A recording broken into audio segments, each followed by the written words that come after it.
Okay. Testing one, testing two, testing one, two, three. Okay. We should be live now. Give it a second. Mm. Hey, yours was turned all the way down. It was? I Okay. think so. So I never know what I'm doing. No, I just somebody could have messed with it. Just need to do a mic check. Okay.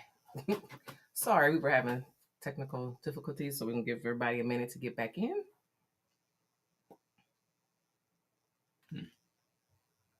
Okay, so we're live now. Okay, there we go. Okay, yeah, we were having technical difficulties. Okay, so we're live now. So we're back. We're back in. Okay. All right. So, whoosah. I don't know what that was. I don't know what that was. Yeah. It could have been user error. Okay. All right. So let's get started. Hey, Mr. Williams. Right. How has your week? Well, 2 weeks because we weren't here last week. So how has your 2 weeks been? I'll let you go first this time. How was your 2 weeks? Easter was very relaxing, and it was good to be. We didn't really do anything, but family, friends, church. It was great. And then this week started off really, really good. And let me just say, marriage is not for punks. Just gonna put that out there. For the faint of heart. And it is not for the faint of heart because you will get into situations that make you marriage is not for punks. I know they say that parenthood isn't, but I'm gonna give my hats off to people that have been married multiple years because things could be going really, really, really, really good, and something flares up and it just tries to take you out. True. Yeah. True. And for all of us that have really been putting in the work, it's a whole situation. It really is. And yeah. So go on. No, you're right. And it'd be when you least expect it. You think everything is like, oh, we about to chill, about to be off, about to this and that. Yeah, nah. It's sucker punchy. Yeah. And be over something stupid, obviously. Oh, very, very. I mean, stupid. A lot of times. Yes. Because I think the longer that you're in a relationship, I don't know what it is. Like I think, I don't know. We put our guards down. I don't know. I have no. I think it's a get mix. Comfortable. You get comfortable, but that's also not good. You want to be comfortable, but you don't want to take your partner for granted. Right. So when you're in the thick of things, you have to remember your tools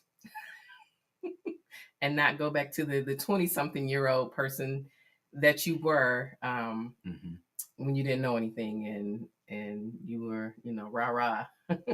right. Ready to rumble at the drop of a hat. So I will say we recover very, very well now. We do. In the midst of it, I'm probably saying a whole lot of bad words, and wanting to revert back to my younger self.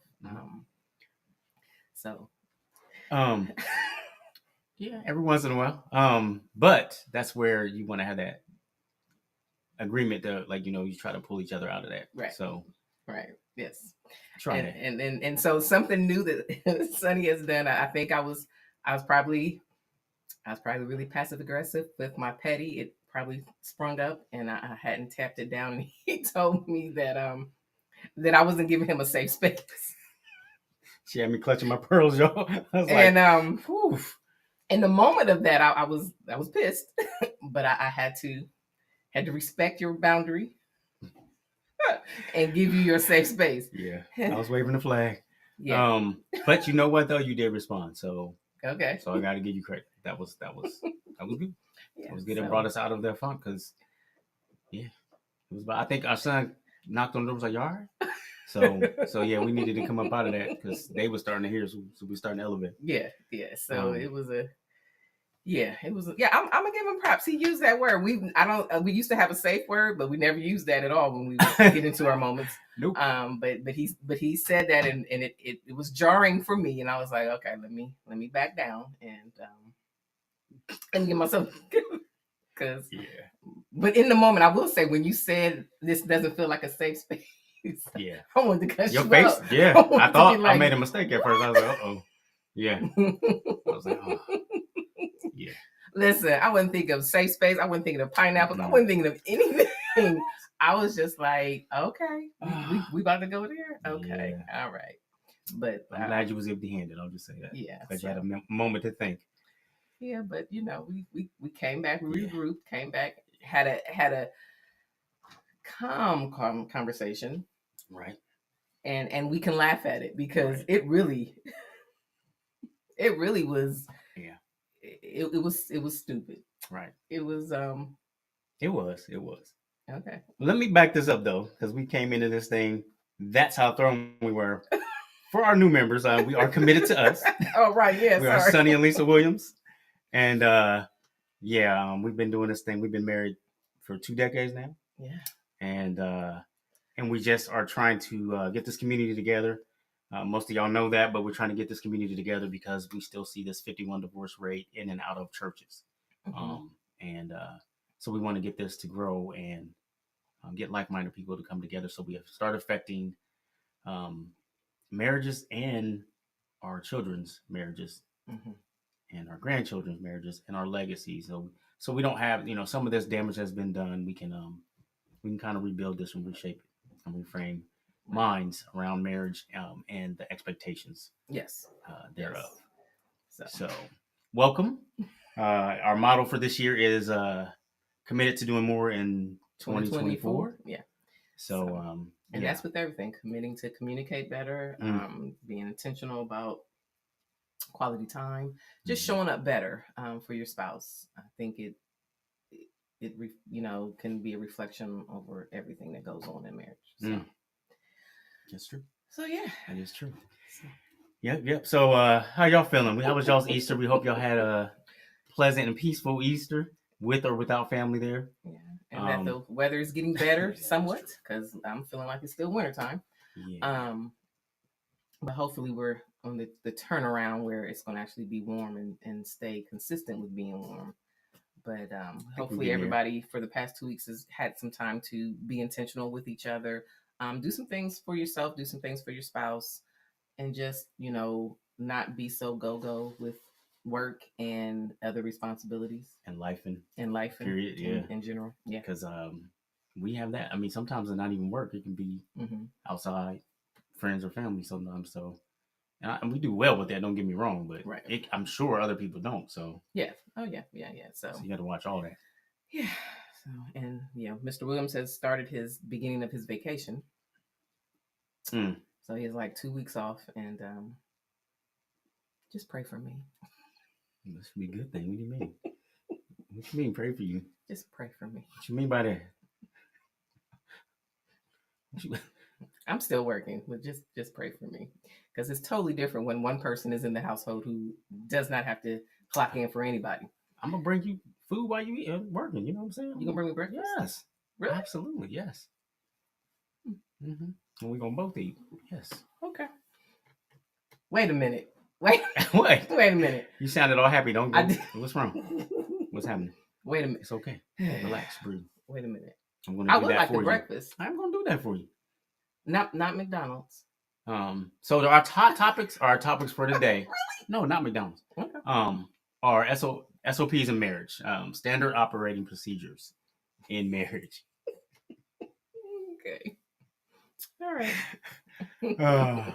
It is important to have clear guidelines and practices, principles, concepts, all that. Yes. All that. And I say that because sometimes we just recently, we've communicated and been better at communicating, and then sometimes still have to go back. You still have to go back and revisit. Like we did communicate that, and I'm big for saying I know I said that, but sometimes you need to say it again.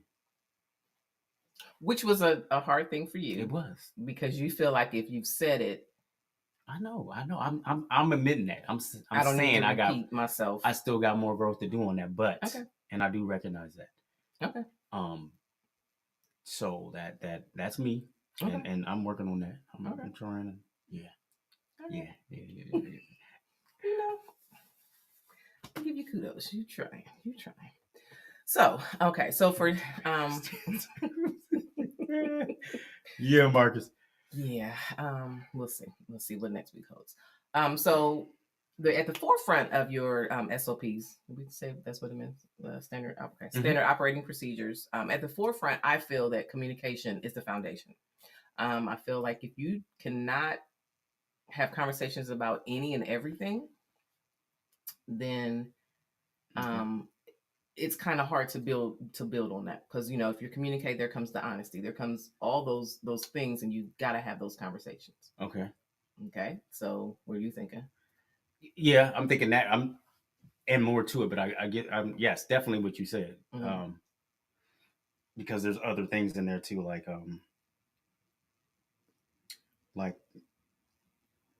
the responsibility and the, you know what I mean, the other little parts that come in there, like in that communication, making sure you're just the clear, the concise, all that other stuff, because you can think you're communicating sometimes. So, but you're absolutely right what you're saying. That is I think that's the biggest part, to be honest. So then, when we're having the communication, do you feel like that's where the validation and everything comes in? And okay, so and then sometimes you're going to have to, like you said, repeat and still have that conversation. I mean, I think that there's some things that you probably, it's one time, one and done. But I know, at least for me, the older I get, it's sometimes hard to not miss the mark on some things. I'm listening. What you, I mean, sometimes you have to say something over. Like sometimes you'll have to be like, to bring it back to my remembrance. I don't remember everything in the totality, just because I think and it's just for me, being with all the other hats that I hold, I kind of feel like sometimes, there is the need for circle back. Yeah, it has to be strong. Yeah. Without the person who has to circle back being in their feelings, feeling like you didn't hear me the first, second time, and the person receiving it like, okay, this probably isn't the first time, so I need to be more intentional about, figuring out do I have a good reason as to why whatever's not sticking, or, am I just being petty and being in my moods? Because I will say, there were times that you would say something, and if I was in a mood, it was just gonna go one ear after the other. But I know we had the conversation today about like the keys, and so I know you are a stickler. You are a stickler. He's a stickler about hanging the key up when you come into the house. And so, in his example, and remember, we supposed to be doing generic, but in his example, he said everybody else in the house can put their keys up. Why do you not put your keys up? And I had to really think about that. And I'm like, it was no disrespect to you, but sometimes when I'm coming in the house, my keys aren't in my hand. I have most of the time I'm coming in with groceries. I've got it in my purse, inside my purse, in my book bag, in my laptop, in my lunch bag. And I'm not thinking to drop all of that right there to put the key up. And it's not like I'm walking in the house and looking at the key hook going, nah, I'm not going to do it. Just sometimes I'm in the thick of doing something else, and then I forget. So I think I don't drive your car, so it doesn't hurt me. I just be trying to help you out, so you're not like, hey, where are my keys? So after like the 17,000th time, I'll be like, why don't you just hang them up? And then I go through that, and then you're mad that I said it that way. But because I do understand what you're saying. You don't always have them in your hand. I get that. Okay. It's just sometimes we just be like, everybody's got their key. How come you always looking for your key? But you did break it down just now. Just a lot of times where you're coming on with, I guess they have book bags too, but they probably just carry those differently. First of all, you have yours in your purse. They ain't driving. Tino has left his keys in his room. So, yes, he has left his before. But he don't come asking us to look for them either. Yes. So I know for him, he is very, very, very particular. But I did see something on Instagram, and I was trying to send it to you, but of course I forgot it. But it was a husband and wife talking, and they talked about how, he was saying that God sends you people that sends you your other person to be the opposite of you. Okay. To make you grow. And he was saying that most divorces are, when they file the paperwork, they say it's because irreconcilable differences. And they were like, why are we so stuck and not giving grace to that other person? Right. Because we're expecting them to be like us. Right. That's true. So I think sometimes we both get into that rut where I've done this and this is, and I'm supposed to think and walk and act like you. That's true. Yeah. So that's a good point. Yeah. Still in the door? You left yours in the door? Yeah. Right. Trace. So, yeah.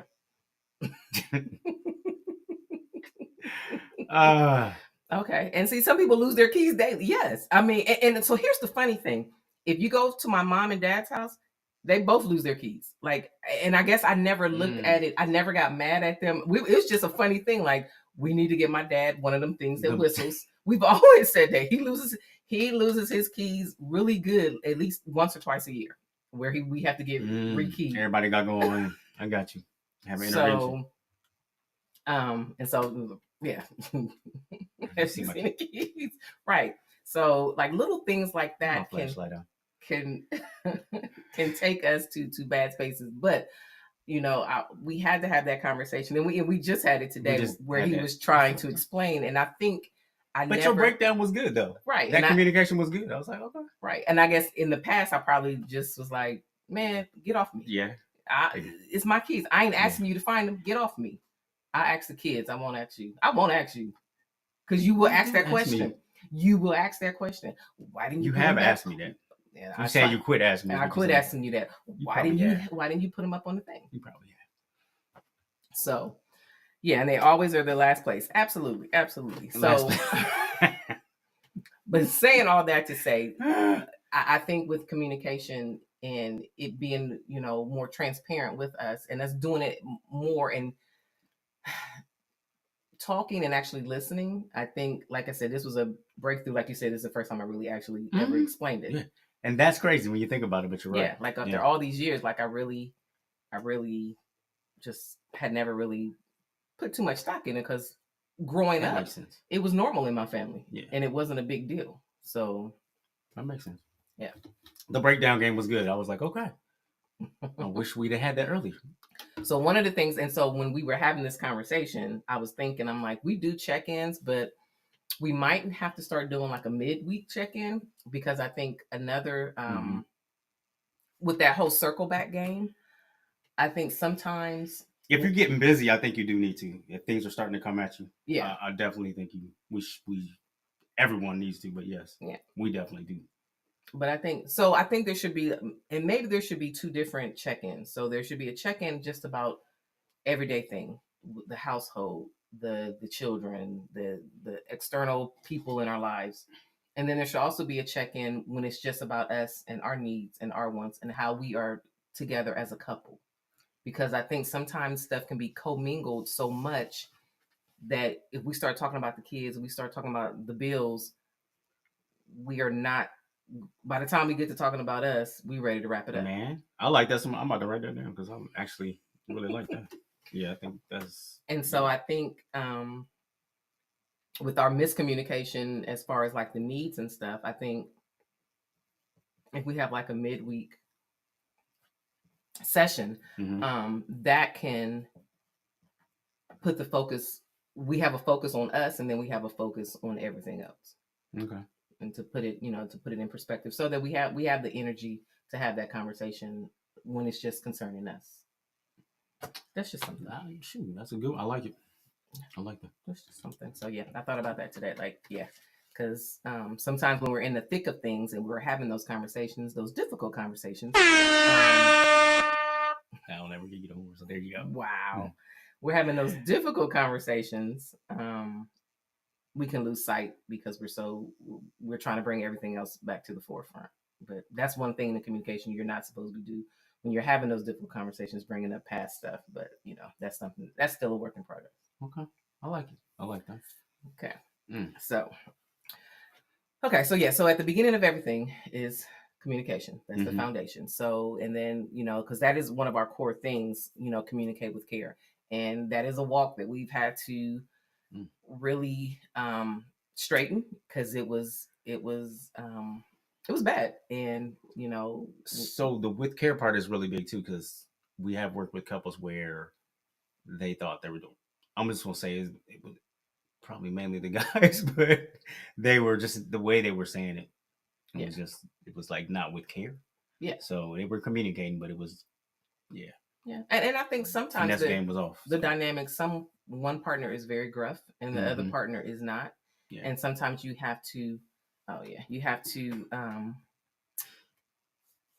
compromise and find that balance. I think, like you said earlier, it's just a grace thing. I mean, sometimes we just need to show more grace. Yeah, but it's not even it, because compromise, I feel like you think you're giving up something, because you're really not. Okay. Really, okay. I mean, really, you're not giving up. No, you're just gracing. Yeah, but I know, like, communicating with care. Sometimes, if I've had a bad day, I should not be having a conversation with you about anything, because I'm already in that mode. So, meaning, I'm already irritated. I don't need to talk to you about nothing. So is that what you mean by okay? Yeah. So, and I don't want to come off too gruff, because you may match my energy, and then it may fall apart. Okay. And then I think sometimes when you have situations, when there's situations at your job, the conversations are different because you're so heightened. Yes, absolutely. We can have some. Oh yeah. Oh yeah. That's our dog is snoring loud. Yeah, that's a good idea. That's a great idea. We are not having midday conversations. I gotta get some work done. You said check-ins. I gotta get some work done this week. You said add another check-in. And I also remember we said that I could schedule you in. So unless it's on the schedule, pencil me in on the check-in. Yeah, unless it's on the schedule and you get the invite, you gotta still use your pencil. Don't come in. Okay, you made me do it anyway.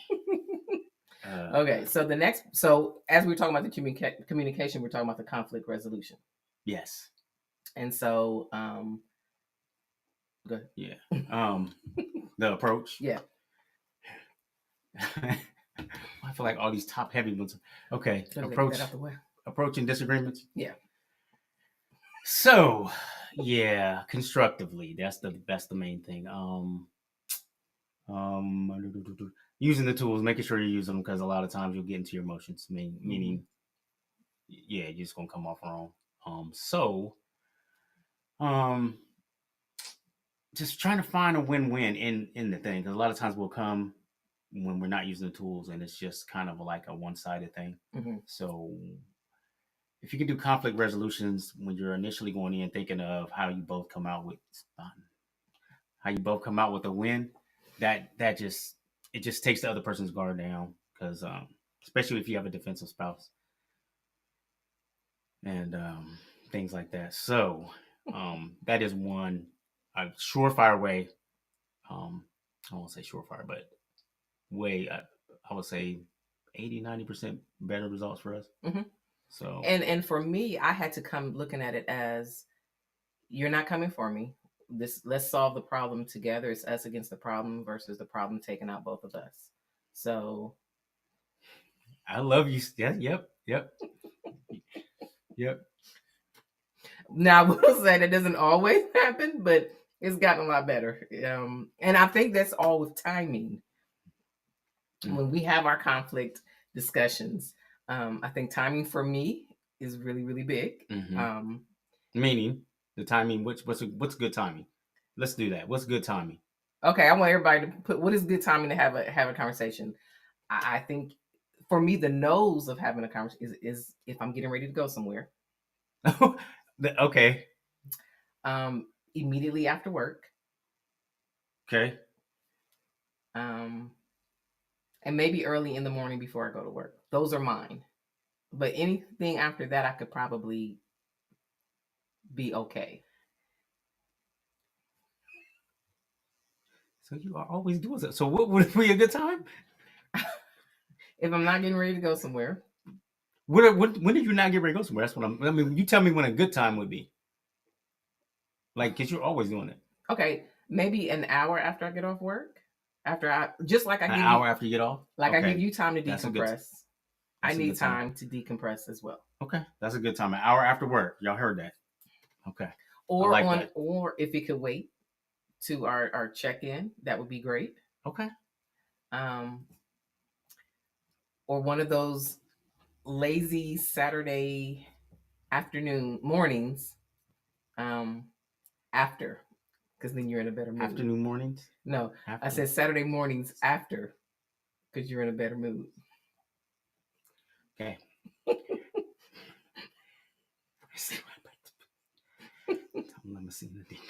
Okay. Okay, I got it. Yeah, and people and they do. I agree. People do decompress differently. For me, give me an example, Marcus. Give me like a different way people decompress. I think for you, like sometimes if it's on your mind, you just want to have the conversation. Yeah, but I also understand. I understand what you're saying though, because I know I don't always like that, so I get it. I get that. Yeah. Yeah, and it's just handling, because you're never going to outrun the conflict. Dang. Absolutely, yeah. After a bad cocktail, tequila. Listen, Lisa. Listen. I will say, because we were watching this show, and the woman said it. She said once she releases or whatever, okay, then thinks she has a different. She's not so angry. Oh yeah. And she can look at stuff. Yeah. Yeah. I forgot her name now. Yeah. But yes. I don't even know her name. And she's very direct. She don't like. Yeah. Stop. Yeah. So Mark said his decompression might just be talking about my stuff. Yeah. So okay. So for me, when that's me venting, and I don't need him to solve it. I just want him to listen. So we've had a lot of those days lately because my job is getting real crazy lately. Yes. So there are days that I want to just talk. Yes. Get it out my system. Yes. And that's it. Yes. So I think in those moments, if I decompress, then I wouldn't want you to follow up with a hard question on, well, why didn't you do this? Like, because I would already be in an irritated space. Yes. Yeah. Yes.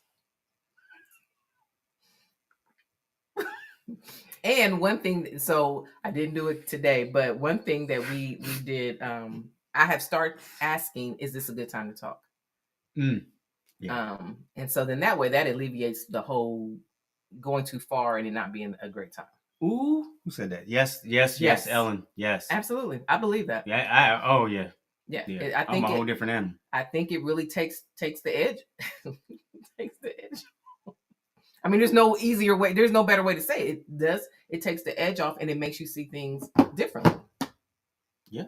I mean, you're not as in your feelings about it. True. And it just I think it puts you in a softer energy. It's definitely true. I think for men and women, I think it it makes your softer energy come to the forefront.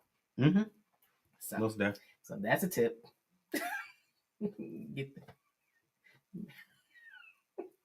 Get it in before you have a conversation. You so lovely. You don't even be meaning to do it, dude. Where was we at? So one of the things to stop doing with the conflict, when the conflict does arise, don't blame each other. And that's what I said. You're on a team. Mm-hmm. You're listening to hear the conversation. You're listening to validate, and you're listening to understand. So yes, you're right. I mean, there's no, and I don't really hear. Well, now that I'm thinking about it, I don't really hear that as a tool, because it really is. I mean, it really is. You're right. I mean, that's true. Okay. All right. No, that's you're right. I don't remember. Yeah. Okay. Roaring and purring. What's up, Jay? And the conversation depends on the type of conversation. Yes, the timing. Absolutely. But I think for me, anytime, like I said, if I'm getting ready to leave and you trying to have a conversation, because to me, then I'm going to stop. JB on more vacations than me, so he really. JB, they be. But I be getting it in. I think the timing when we're having those conversations, like if no matter what conversation, if we're having it, I'm going to stop what I'm doing, which is going to probably make me late to where I'm going. So for me getting ready to go someplace is not a good time to have any conversation. And that's with the kids. That's with everybody. Don't ask me to do anything while I'm in the midst of doing something. So you know how sometimes, and this is just, you know, sometimes I'm venting to you, and I might be talking about something we were working on, me and Dad or something, and then you go, so how come he didn't do this and that? And you ask me, how's that? Is that any different, or that is me being engaged in the conversation? So okay, so when we're having those conversations, you don't want feedback, or you're just venting? Yeah, I said when I'm venting, then how's it different than you said? Don't ask a question right then. Just no. Okay, when I mean question, what I mean, don't bring up a subject that between you and me that we have to discuss. Like if I'm venting and you're asking me questions about that situation, that's fine. But then don't go into, well, you know, I've been what you should have done. No, not what I should have done in that situation. No, I'm saying don't go into what you should have done. Just ask engaging questions, but don't go into. No, you if it's about my job, yes. But what I'm saying is don't start a whole. So okay, I come home from work and I'm telling you I had a bad day. You know, my manager did this, and this, and I'm sitting and I'm quiet, and then you go, well, I wanted to broach the subject that, you know, my needs or something weren't being met. Like I don't want that conversation right after that. Oh, you're saying don't go into a different conversation. Yes. But you're saying it's okay to ask questions about what you're venting about. Yes. Okay, I got you. Yeah. Yeah. So that's and so yeah.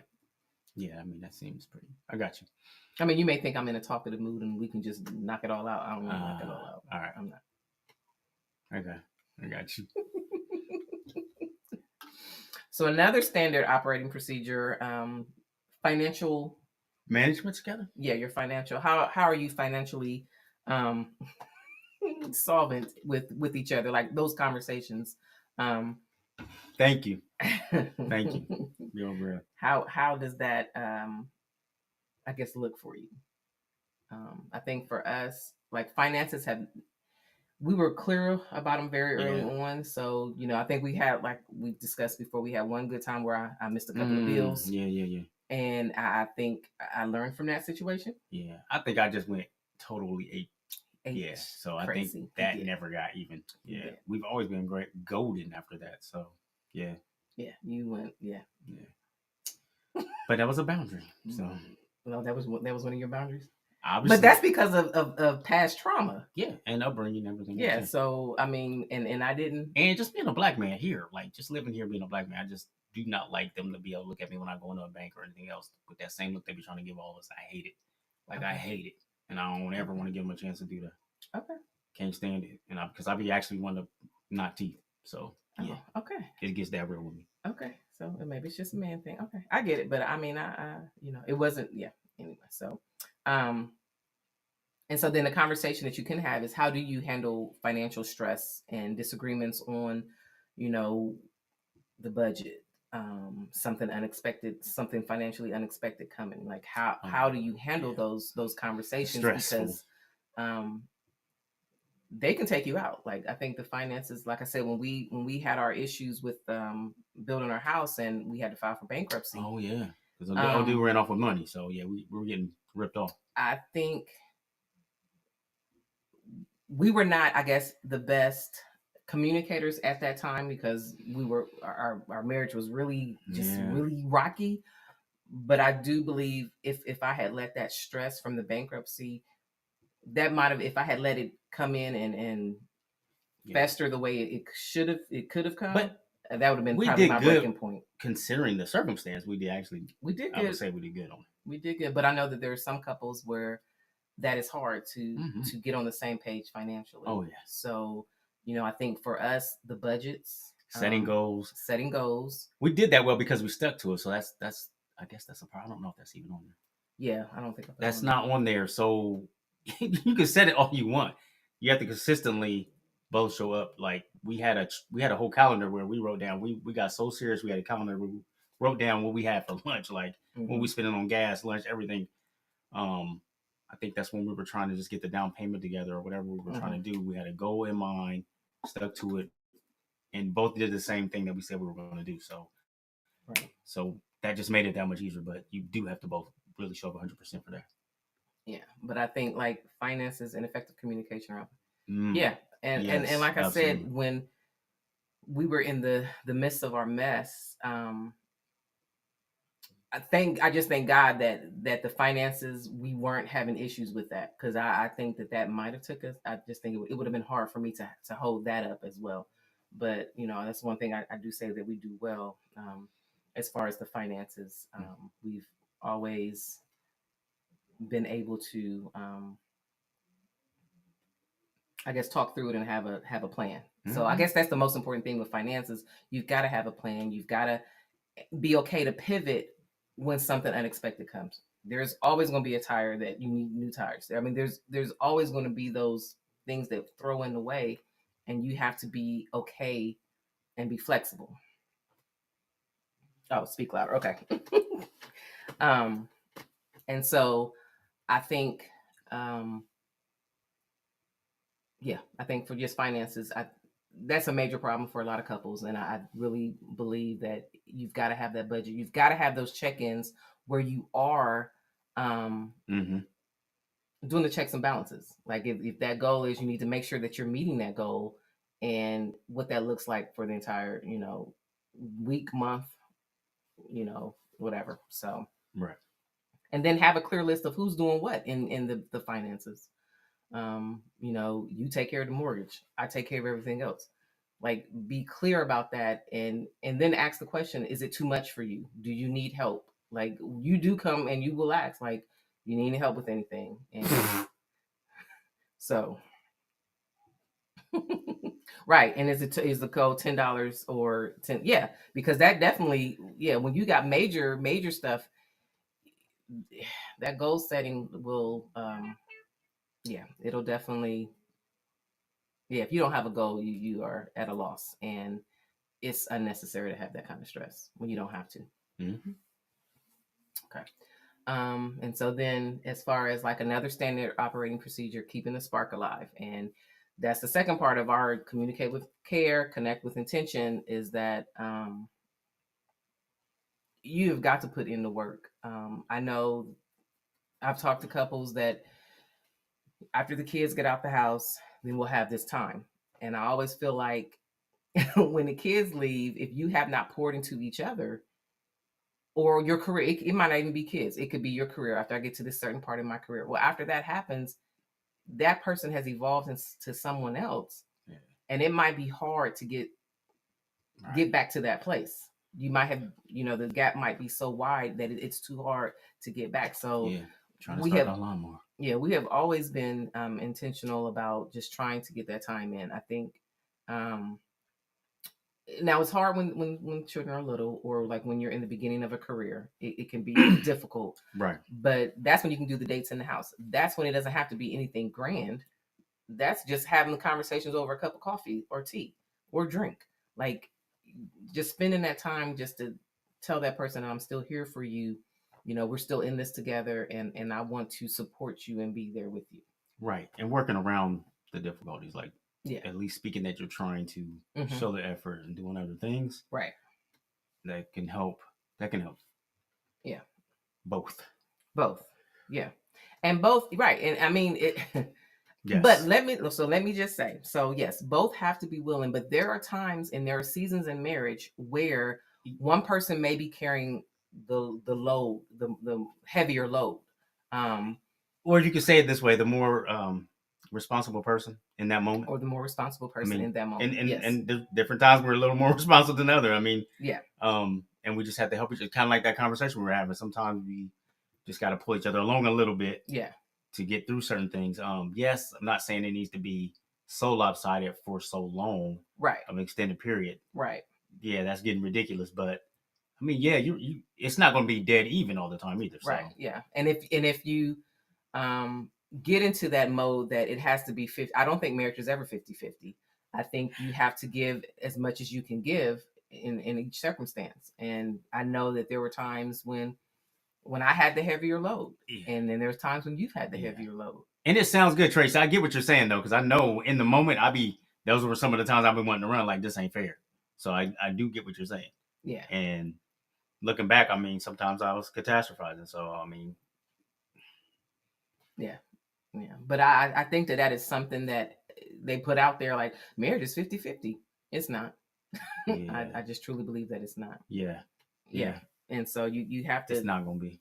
Yeah, and you have to support and pick it up when and there are going to be times when you don't want to, and but what at the end, what is your goal? What is your alternative? If you don't, then what? I mean, that's just the reality. When you're in your funk and you're pissed, that's true. Then what? Yeah, because there are consequences. We all have choices. Yeah, we all have choices. You also have consequences with those. So yeah, we've seen it in our history. Our legacy of broken marriages. We've seen the consequences. So yeah, there is that. And there's people that I've talked to after that have gone through divorce, and they're like, I could have done. I could have given a little bit more grace. I could have done that. Yeah. And I was just too set in my ways and being right. Yeah. And talking to them, they were rah-rah. And then later, that's true. Hey, you have, I forgot about some of those. So 100, yes, 100. And sometimes it's 50. Yeah, Keith. Sometimes it's what? I mean, sometimes you just got to pick up his load and carry it with you. I mean, there's just those days. Bring your 100%, I'll bring mine. Yeah. I like that. Yeah.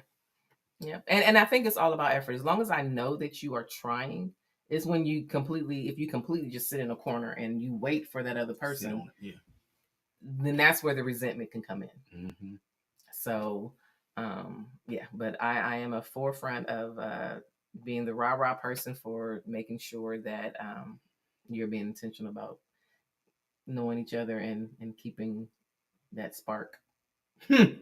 Even though I've had my issues, I still have my issues with initiation and yada yada yada, but I keep showing up. And is that okay? Yeah. And that's a whole nother session. Right. Yeah. Okay, so then we're running out of time, but balancing individual and shared goals. So with that, we don't ever want a spouse to feel like they are sacrificing themselves for the other person. And what I mean that, no one should feel right, and no one should feel alone in their marriage. But balancing the individualities, I think, if your spouse has a goal, a career goal, support them with it, after y'all having the conversation. Okay. But you shouldn't also sacrifice where you're giving up because you want that person to not have any. Where you just disappear. Yeah. Okay. I know what you're saying. And then also with those individual goals, because I think people flourish when they have something individual to strive for, but you also should have your goals together. Okay. Yeah. I mean, I don't think a marriage should be, my ambitions are to do this, and this, and the marriage is the afterthought. Like it should be a balance. It should be a balance of both. Right. So you don't lose yourself, and then you don't lose the marriage. Okay. And then external pressures. Make sure you have your boundaries on people that are not in your house. Can you say it again? No. Make sure you have discussed your boundaries with each other on the external people that are outside your house. Amen. That includes your in-laws. That includes grown children after they leave the house. Any kind of family, outside family, friends, friends that you think are family, co-workers. That deaconess at church. I mean, let's just keep it all on it.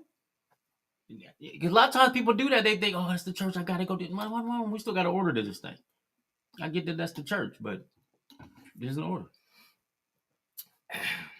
Somebody got quiet. There's crickets in here.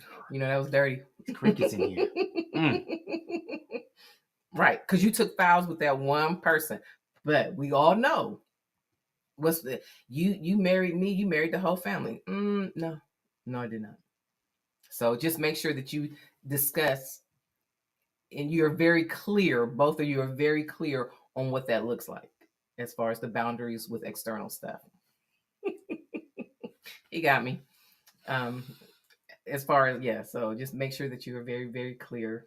You know what? Yeah. Very clear on standing your ground. I know, like for me early on, I allowed more than what I should have, wanting them to like me, and now I don't care. He's still with me. I don't care. So, but and also in that, there were things that I had to tell my mom because she and I have a have a great relationship. But there are things that I had to have conversations with her, like, "Yo, this I still got to ask him." She did bring us up to be very independent women, but at the end of the day, he still is the head of this household, and I have to, have that order and give him that respect. And I do the same. I mean, it's the same. It's reciprocated. So yes, absolutely. Yeah. So and that could be running our house, right, and that could be a very difficult conversation depending on how close you are with those external people. Like, you don't want to hurt them. You don't, but it has to be really clear up front that this is how it's going to be. Yeah. Anyway, just saying. Well, I can be close as you want. It's just got to still be in order. Yeah. This is just order. There ain't no chaos. Okay. But I mean, you've seen that show Smothered.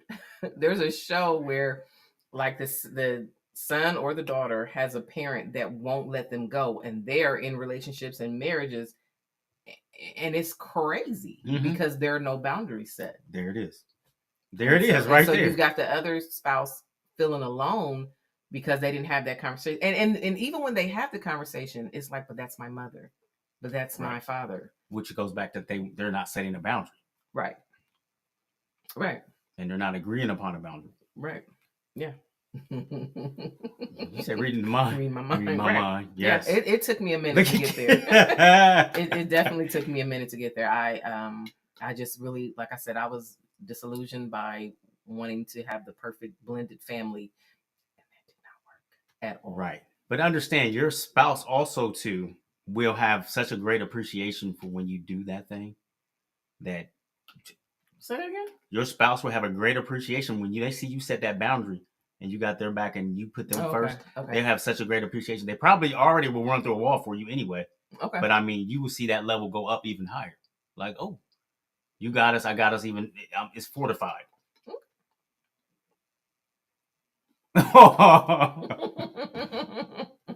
That's a good smother. That's codependent. That's good. Yeah, that's true. That can be. That's true. It can be, but I mean, you'd rather have. I mean, if anybody. Okay. So those times that when I kind of stood up, you love that? Yeah. Oh. Okay. Yeah. I didn't know that. Oh yeah. And I wasn't. And it also set for later, like if they ever had the thought or inkling, they already knew. So you never had junk later down the road because it got set so early. Okay. I appreciate that. Yeah. Yeah. Mm-hmm. And okay, so then on that other side, when it happened and you actually stood up, I mean, it was sad, but I was. Yeah, but there was no question. It was no question. There was no question. I appreciated that. Yeah, so I knew where. Yeah, because I think because I needed them to know. I needed you and them to know. Okay. So, yeah. Okay. And finally. So make sure you have those boundaries and those difficult conversations about family, and you can't just have them with each other. You got to have them with the family sometimes, so that they know where they stand. Because they try to clear and concise, no stuttering, right? Because they can see the weakness. Like if you're like, well, right, and that's probably having the conversations. Because I think I had conversations with my parents and with my siblings, and you weren't present. Mm-hmm. Like because it's like you letting him run. No, it's probably better that way sometimes though. Because then they wonder, because I've seen where like, well, that's because such and such was there with them. Okay. And they think you got me controlling me. Okay. Right. Okay. Yeah. But I mean, people are very clear, like, especially my family, if we're doing something and. See, I said such and such, that was my spot. Jane. No names. That's growth. That is. That is very much. Let me see. I had some. Oh, yeah. Yeah. And wait, what? Stood up for mine. She said exactly what she wrote. What you're reading is what she said. Yeah, I thought I was like, what my glasses at? Okay. No, she said exactly what she was thinking. Okay. Generic. My brain took a minute to catch up. Okay. No, but I did have to have those. And sometimes I think it was better to have those conversations, but they do know, if I have to do something with you or they know I'm not going to come out, they know not to even ask me because they will ask, is Sonny off work? Is he doing something? And I'm like, yeah. And then they know like, oh, she ain't showing up. Like they know those. They know those things. So after 20 something years, they're trained. Hey. Clear and concise, yeah. Clear and concise. I mean, because we had messy in the beginning as far as we had some sisters. What we allowed to have, yes. Yeah, and then we said, okay, that's we had some sisters that yes, we did. Thought. And now what we got? We got Thank you. Yeah. Yeah, there it is. Yeah. And I feel like when you go through premarital counseling, there should also be some kind of counseling for the families. A lot of people don't, though. That's the whole thing. I'm talking about for the families, for them to understand what that looks like. Like you can say, leave and cleave. Okay. But I don't think that some of the stuff you said today is like we need to. I think as family, you should know. So you're saying when the couple goes through premarital, there also needs to bring the family in on it. There should be a session. There should be a session. Like a whole family session. Okay. Yeah, like this is how this goes. This is the head. This is his wife, or this is the wife, and this is the husband. Y'all got to stay out of that. Y'all got to let them do it. Grow, make that foundation together. So that might be something we have to start. We have to come back to that. We're going to have to do something on that because I've not seen that. I've not heard of that.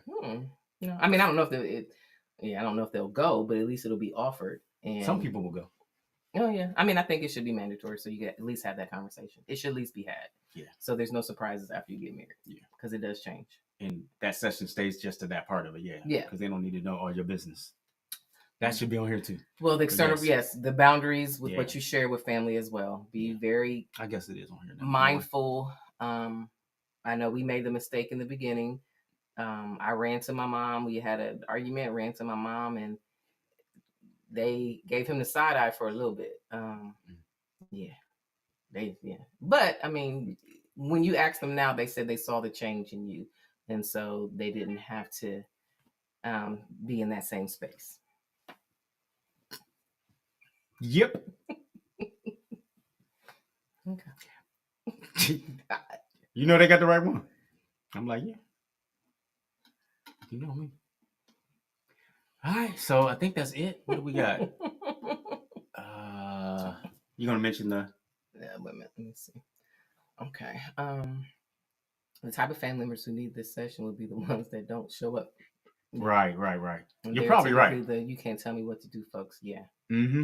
And maybe that it should be just some fortification for the couple to know how to handle it when it comes up, because I just really believe that is something that isn't spoken on, because you would think you get married and you are out of your parents' home and that it does better, but right. No, absolutely. And the outside, yeah. If you let it, if you let it, yeah, because we wouldn't be married right now. Nah. Heck no. Those people, yeah. Nah. I'd have packed and left. I mean, but that's what they wanted, so. And that's what they wanted. Yeah. And then, so they would definitely, it can definitely make you go to a whole other level. But, right. So, yes, it should be a conversation for people. And like Tracy said, the people that don't show up, you still going to have that conversation with them. Yeah. Yeah. Because I just don't think it's told. I think, especially mothers and sons. And so let's go. So there should be a whole conversation about mothers and sons. And I haven't had much experience with dads and daughters. Like my dad was like, as long as he take care of you, I'm okay. Like, I'm not. Plus I did the old school. Like I went to them first. So yeah, that was the other thing. I think they appreciated that. So yeah. So, but yeah, there definitely should be that mother-son and father-daughter conversation, and then there's still daughters and mothers who are like really, really super close, and that can be weird too. Like your mother's your friend and knows everything and in your business. And misery loves coasting. I don't even like you borrowing shoes. I'll get them for you. Don't borrow them. I don't want to see them same shoes on you, on somebody else. I don't want to see them. Too close is just. But they're. No. Really? I get them for you, but no. My mother has an immaculate. Excuse me. I do not want to see your mom's. No. I don't know how y'all think that's cute. That's not cute. Okay. All right, we're gonna wrap it up. because I need to go. Okay, so we're gonna end up with wow. Truth and honesty. Which goes back to the communication where we started out with the communication as the foundation. And so truth and honesty, that means still having those conversations, being able to be vulnerable, being able to be transparent, and that spouse offering that safe space for you so that you can grow into that. Because I don't know if it's always there. And if you've had issues with that, then you have those conversations where you can be vulnerable, where I can be my authentic self with you, and be safe. And be safe. And I know you're not going to bring it up at a later date, and you're not going to, tease me or knock me down. Yeah. So when there isn't the truth and honesty, then that is insecurity. It causes insecurity and doubt. So, and you both partners are wondering, am I getting the real you? And am I enough? Yeah. Right. And, if you're not sharing it with me, who are you sharing it with? Right. So, and I know they say your spouse isn't supposed to be your best friend, but you should be darn near close to it. Like, I know that there are things that I can tell my girlfriends. I have very good girlfriends that I could talk to that I can't put everything on you. Mm-hmm. But my true authentic self, I can definitely show it to you. Especially how long we've been riding. Yeah.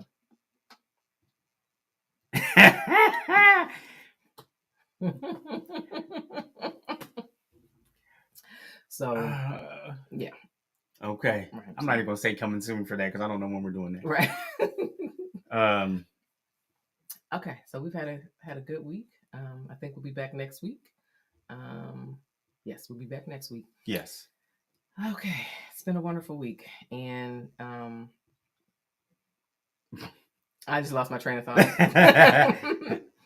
I just lost my train of thought. Get your couples time in this week. Be intentional, having those conversations. If you need to, split the conversations up. Have the household conversation, and then the intimate, us conversation. Split them up so that they don't seem so overwhelming. But at least try to get a couple of those in this week. Which we have. We're gonna start doing that because we haven't done that. Because we try to combine everything together. Let us know if y'all do that because we're going to try that. Yeah, and we will definitely do that. And let's see. The weather's getting warm, so try to get outside. Try to enjoy some kind of date night. Hold hands, walk down the street. Yes. Vacations deserve midday meetings. Yeah. I'll be doing... And we're going to go outside for some of them. Yeah.